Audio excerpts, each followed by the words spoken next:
The 2013-14 Premier League season was a thrilling and dramatic campaign that featured intense competition, surprising twists, and memorable moments. It was a campaign that defied expectations.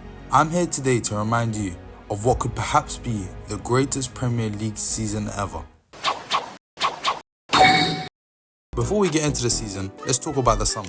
The summer transfer window saw the Premier League spend £650 million to recruit talent from all over the world.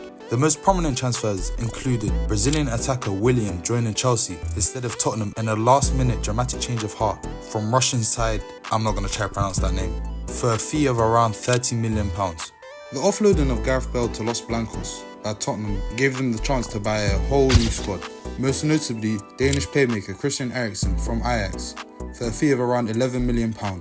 Manchester City signed two new centre-forwards as they waved Tevez goodbye, alongside the Brazilian midfielder Fernandinho, which arrived from Shakhtar Donetsk. Chelsea sent Lukaku on loan to Everton, making it his second loan in 2 years. It was a summer of frustration for Arsenal, as they spent the summer failing to secure a striker, but the arrival of Ozil from Real Madrid for a then club record fee of £42.5 million restored hope to North London.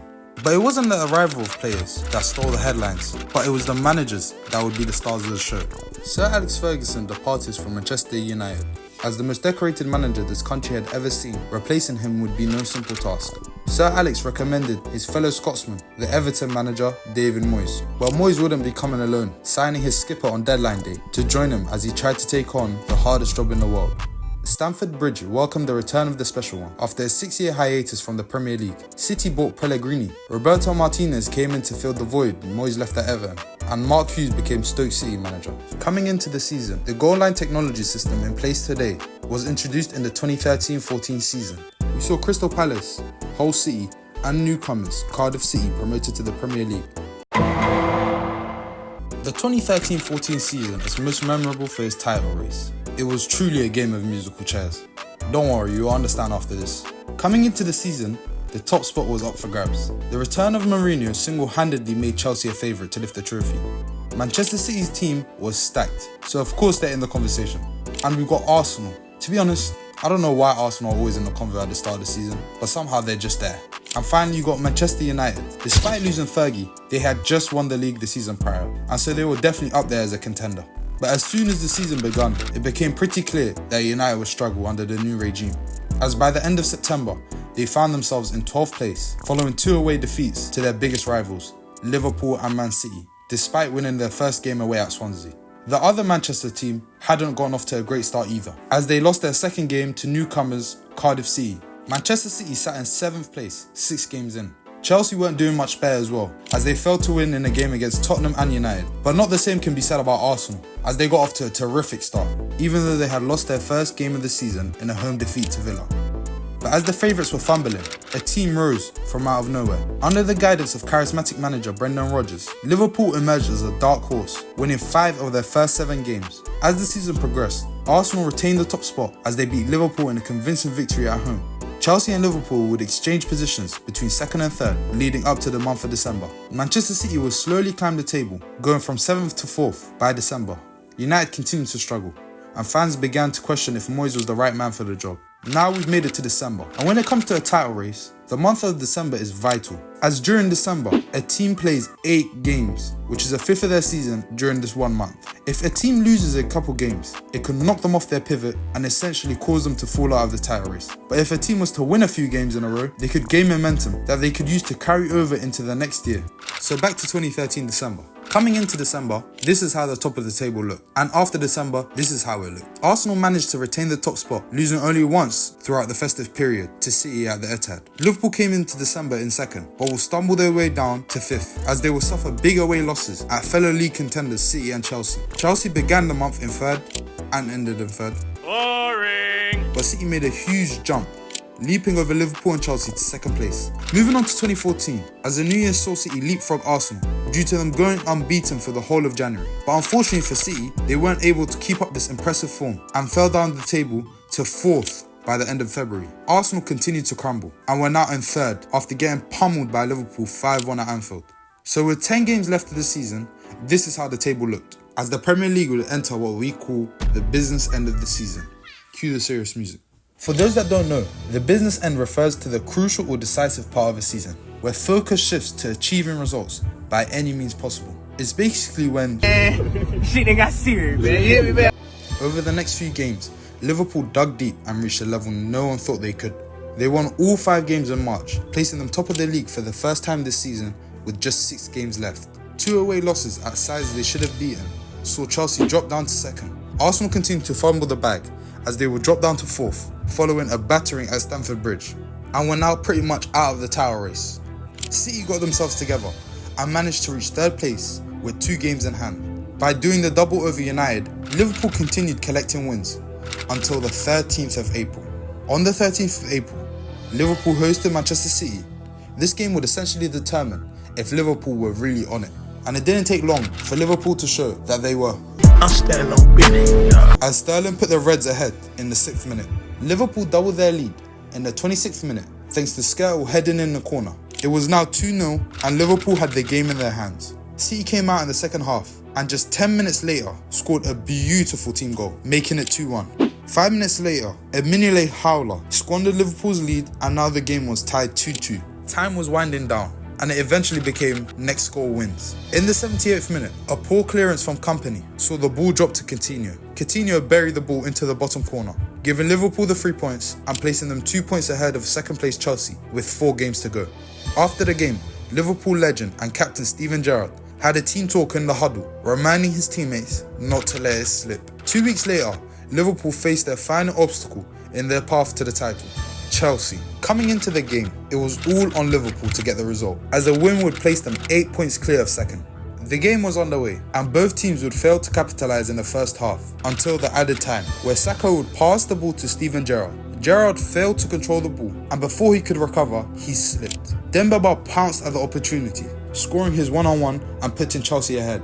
Now Liverpool had the mountain to climb, but they didn't seem to give in, keeping up their relentless attack. But as they failed to convert their chances, time was running out. In the 4th minute of added time, Sturridge gave away possession of the ball to Willian, and after a simple 1-2, Chelsea were in. They walked the ball into the net, and Mourinho done what Mourinho does, by celebrating enthusiastically, rubbing more salt in the wound. Many believe it was at this moment that Liverpool lost the title, but what people forget is that Liverpool were still 2 points clear with 2 games to go. Liverpool's next game was away at newly promoted Crystal Palace, and as you'd expect, Liverpool winning 3-0 by the 55th minute.